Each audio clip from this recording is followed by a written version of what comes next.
नमस्ते दोस्तों, आज हम देखते हैं मूल अधिकार। मूल अधिकार पीटी के लिए बहुत महत्वपूर्ण चैप्टर है और इससे क्वेश्चन आते ही रहता है। इससे जरूर क्वेश्चन आता है। मूल अधिकार को आप अच्छे से पढ़ लीजिए। पीटी और मेंस दोनों में क्वेश्चन आता है। पीटी और मेंस दोनों के लिए ये चैप्टर महत्वपूर्ण है। तो हम कुछ 10 फैक्ट पहले देख लेते हैं। तो पहला, इसका वर्णन संविधान के भाग 3 में किया गया है। मूल अधिकार का वर्णन संविधान के भाग 3 में किया गया है। और कुल कितने भाग हैं संविधान में? तो कुल 22 भाग हैं। संविधान में कुल 22 भाग हैं। तीसरा भाग में मूल अधिकार का वर्णन किया गया है। अब देखिए, अनुच्छेद 12 से 35 में इसका उल्लेख किया गया है। मूल अधिकार का वर्णन अनुच्छेद 12 से 35 में किया गया है। पीटी में डायरेक्ट क्वेश्चन यहां से पूछता है कि किन अनुच्छेदों में मूल अधिकार का वर्णन किया गया है। तो संविधान के 12 से 35 में मूल अधिकार का वर्णन किया गया है। तीसरा फैक्ट है कि मूल अधिकारों में संशोधन हो सकता है। आपको ऐसा पूछता है ये पीटी में कि मूल अधिकार में संशोधन हो सकता है या नहीं। तो केंद्र सरकार संसद में प्रस्ताव पारित कराकर मूल अधिकार में संशोधन कर सकता है। चौथा है कि अनुच्छेद 352 के आधार पर आपात उपबंध के समय जीवन और व्यक्तिगत स्वतंत्रता के अधिकार को छोड़कर अन्य मौलिक अधिकारों को स्थगित किया जा सकता है। देखिए, आपात उपबंध जो लगाया जाता है अनुच्छेद 352, अनुच्छेद 356 और अनुच्छेद 360, ये तीनों प्रकार से आपात उपबंध लगाया जाता है। जिसमें से 352 के तहत अगर आपात उपबंध लगता है तब जीवन और व्यक्तिगत स्वतंत्रता को छोड़कर के अन्य मौलिक अधिकार को समाप्त कर दिया जाता है। पांचवा जो फैक्ट है, मूल संविधान में 7 मौलिक अधिकार का वर्णन था। मूल संविधान जो लागू हुआ था उसमें 7 मौलिक अधिकार था, जिसमें से संपत्ति का अधिकार जो था, संपत्ति का अधिकार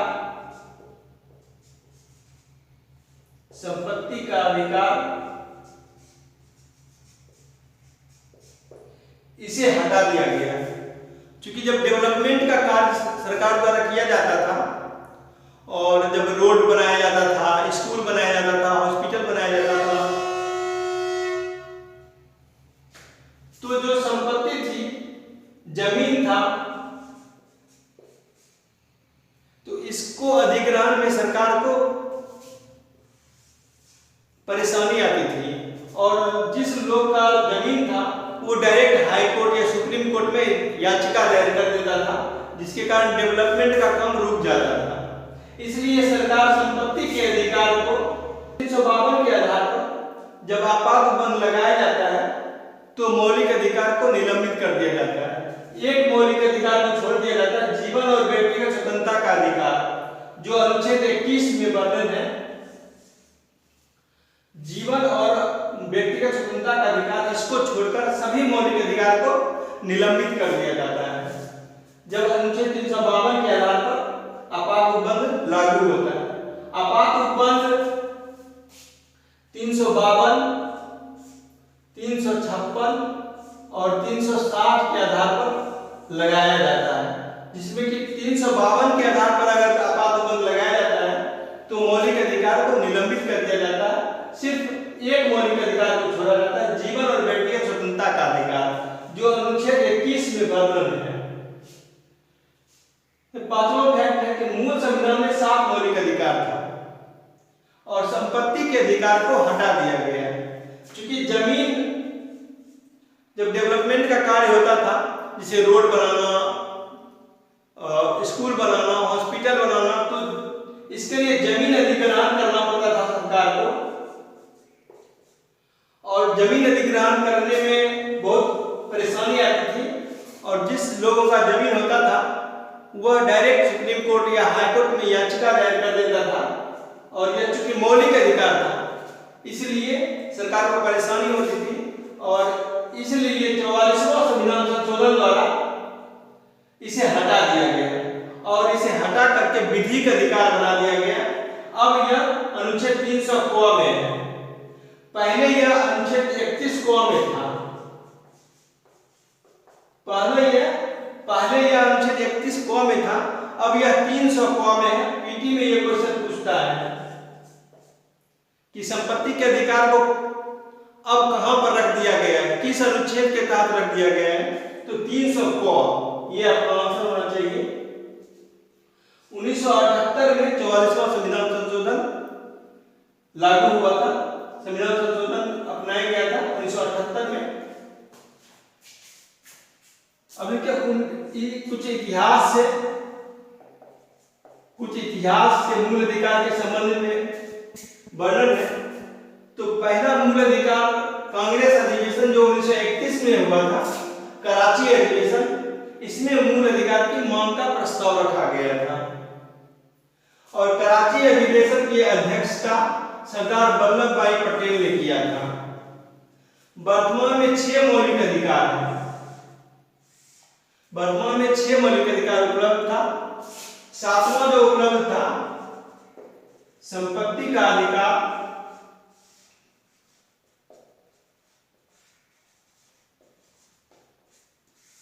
इसे हटा दिया गया है। यह मूल अधिकार नहीं रहा, अब यह विधिक अधिकार हो गया है, कानूनी अधिकार हो गया है। अब इसके तहत कोई भी सुप्रीम कोर्ट या हाई कोर्ट में रिट याचिका नहीं लगा सकता है। फैक्ट देख लेते हैं।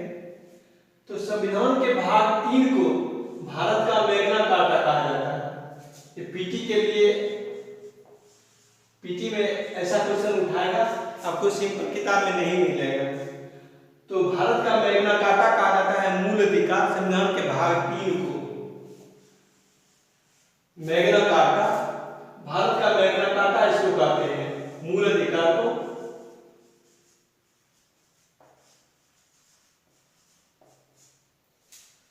दूसरा, मूल अधिकार में मूल इसलिए कहा गया है क्योंकि ये व्यक्ति के चहुमुखी विकास, भौतिक, बौद्धिक, नैतिक और आध्यात्मिक विकास के लिए आवश्यक होता है।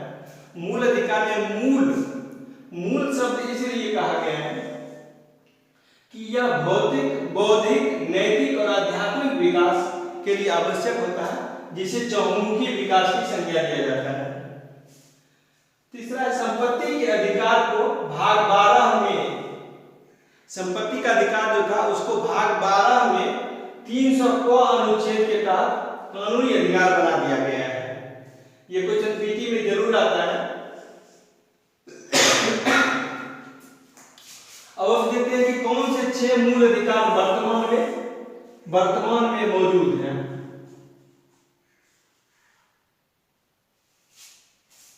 पहला है समता का अधिकार, दूसरा है स्वतंत्रता का अधिकार, तीसरा है शोषण के विरुद्ध अधिकार, चौथा है धर्म की स्वतंत्रता का अधिकार, पांचवा है संस्कृति और शिक्षा संबंधी अधिकार, छठा है संवैधानिक उपचारों का अधिकार। ये समता का अधिकार जो है अनुच्छेद 14 से 18 में है, स्वतंत्रता का अधिकार है 19 से 22 में, शोषण के विरुद्ध अधिकार है 23 से 24 में, धार्मिक स्वतंत्रता का अधिकार है 25 से 28 में, संस्कृति और शिक्षा संबंधी अधिकार है अनुच्छेद 29 से 30 में, संवैधानिक उपचारों का अधिकार है अनुच्छेद 32 में। इस तरह से 6 मौलिक अधिकार अपना प्राप्त है।